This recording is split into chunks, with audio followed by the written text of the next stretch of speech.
I'm Agma Malakar. I come from Nepal, the roof of the world. Lots of people don't even know that. Came here 4 years ago, in 2009, as an international student. And I'm studying computing at the University of Teesside.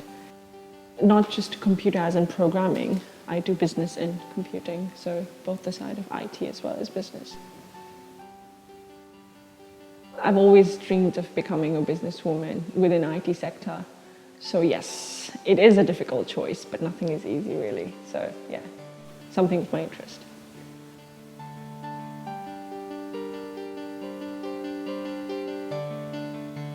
When I started my education here at Middlesbrough, I was unaware of all the asylum seeking and all the refugee stuff that was going on within the various parts of the world. I started off volunteering at one of the organizations within Northeast called the Refugee Service, whereby I worked with people of different backgrounds, different walks of life. What is the aim in your life? What do you want to become? A businesswoman. Yeah. It wasn't just cultural, ethnic stuff, but there were people with the various health factors as well who were like unable to come walk. You know, we were there to support them basically with anything we can, going to their places and providing them with vouchers of food or, you know, anything. So that was how I started off. I ended up getting work at Youth Work, so part-time working as well as being a student. Well, everybody does that, but my work was more involved with loads of people, so I needed loads of dedication of time, which was fine because it was just my first and second year. And my third year, I went for my placement in London.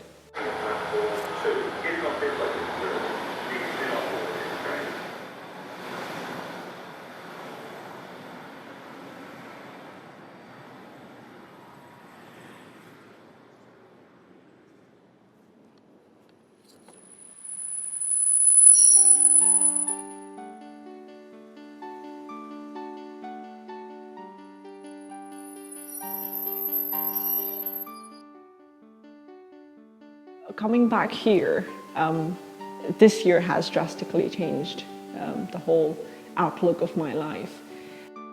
Before I used to live with students, with my own friends, student apartments. But now I live with one of my relatives here in the UK, which wasn't really intentional. It just was coincidental because I just have 1 year left in my educational life, my bachelor's life, and I just discussed it with my family, my parents, and they thought, you know, why don't you just live with your relative? And I've been living with my relative there. What happened was really unfortunate, but the lady who I live with, my relative, she was diagnosed with breast cancer. This was a recurrent breast cancer. It wasn't the first time. The first time ever she was diagnosed was 2 years ago. This was recurrent, which made it more difficult. We were never expecting this. We were literally not expecting this. Plus, before she was ever diagnosed, I was needing to go through an operation myself.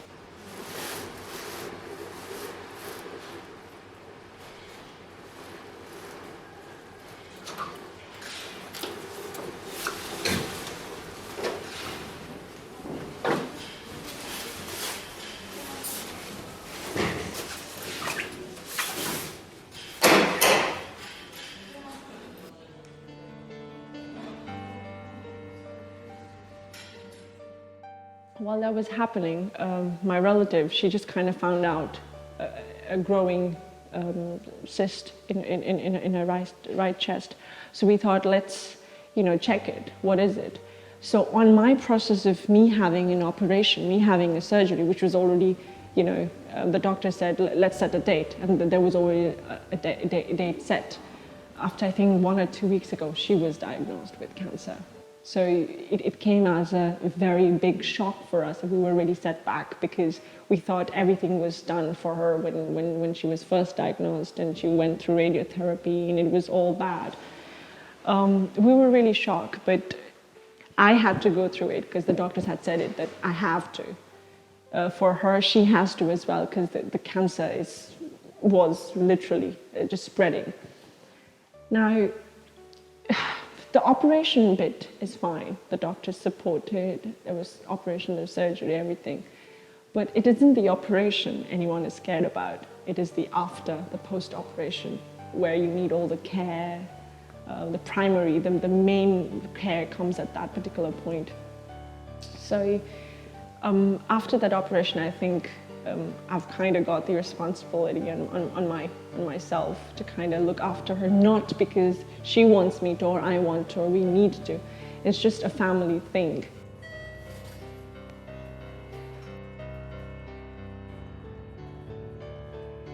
She started chemotherapy session now. But before that, there was a 50-50 chance whether she needs a chemotherapy or not. So there was a possibility that she might not need that support for so long. But that at that particular point, it came as a shock. So there was no plan really for her at all.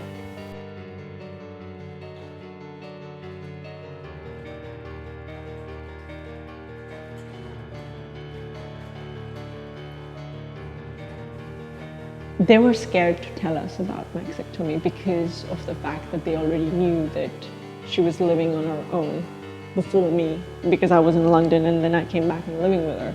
They knew that. They were a bit skeptical to say it. They did say, you know, do you have somebody or whoever or whatever, but no, I really don't think they assessed it properly. There was nothing of, there was not a backup, basically. So if I wasn't there, God knows what would happen. I'm not sure, really. After any surgery, a person is very, sick within. The person cannot walk, cannot talk about, cannot work around, cannot do household chores, normal chores like cooking and all that. She was lucky that I was there, because obviously, for me to eat and for me to stay in the house itself, I would be cleaning, I would be cooking anyway. But then the whole, the emergency need of somebody when I am not with her in university, and then that need. No, you got to do like loads of things really. Be there for the medicine time, like remind them if they're fallen asleep, to say that this is your medicine time, or be there for them because they're extremely depressed, and cheer them up. But what happens is that my whole education bit is affected on that point. I don't know why did I say that, but yeah.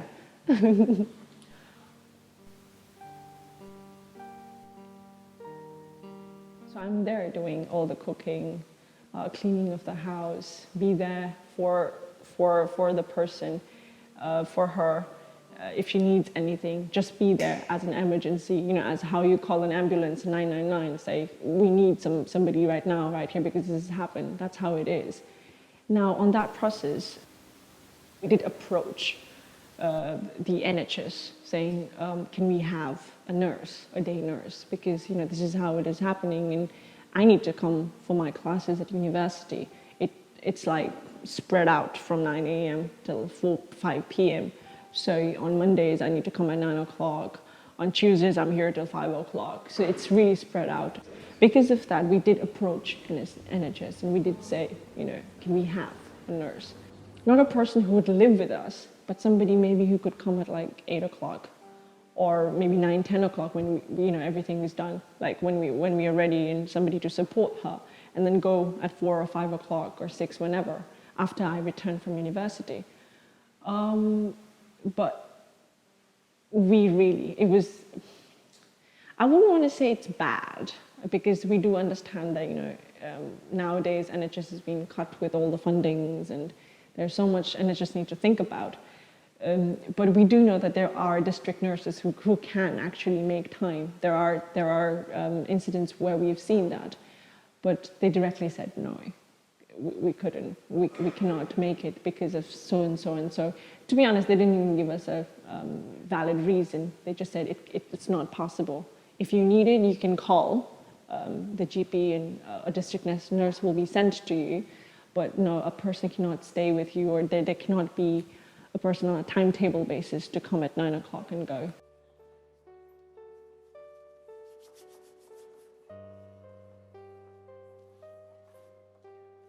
So let's say, suppose I am ill and I cannot, support myself, but I have to be there for her because she's more ill than me. So in a way, it has affected us in our daily lives. Yes, that's the part I was going to come. But I think that is nothing compared to the effect I have been having in my education. Because it's said that in a university, especially in your final year, there's so many 100 hours you need to give in a particular week. I'm just giving 2 or 3 hours per day. So that's like maybe 14, 15 hours per week, which is nothing really. I have completely stopped my final year project right now. I haven't even done anything about it because I've got so many module assignments to do. During her whole operation process, the whole 2 weeks, I couldn't do anything. The time issue, basically, I don't have time at all. Forget about, going out with your friends just for a coffee. Forget about all that. I don't have time for my education, really. Not because I don't want to, because I cannot. The whole health factor for myself comes as well, because I have to be there for her, strong. And for that, I have to take care of my health. And if I'm ill myself, I can't take care of her. So yes, my education is extremely affected, very, very much. My grades have not come out yet. The assignment that I did, it was just last hour. I had to submit it at 3 o'clock. I just submitted it at 2 o'clock, 58 minutes. There was just 2 minutes to deadline. I submitted.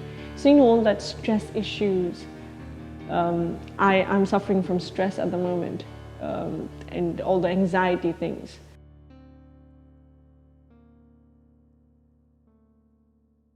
So there was this incident, right? She had her medicines out. It was finished. And I had to go take it. I don't know when to do the pharmacy. Well, she asked me for money, and I was like, well, she doesn't need to pay because she has got certain qualifications. And she goes, turns up the paper, and she asks me, which one is it? I don't know. I didn't know at that time. She asked me loads many times. It was a kind of bullying, to be honest, and I didn't feel really good.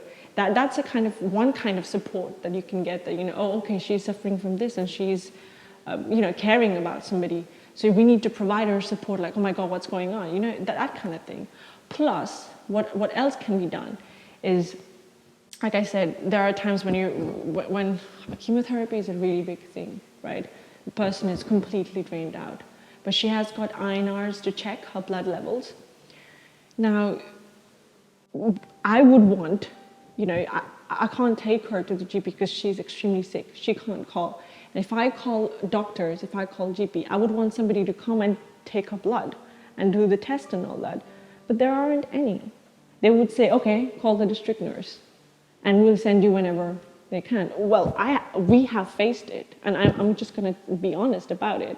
Maybe there are people who've got quick answers, but as I'm affected, we didn't really get that quick thing. We called today, they sent it tomorrow.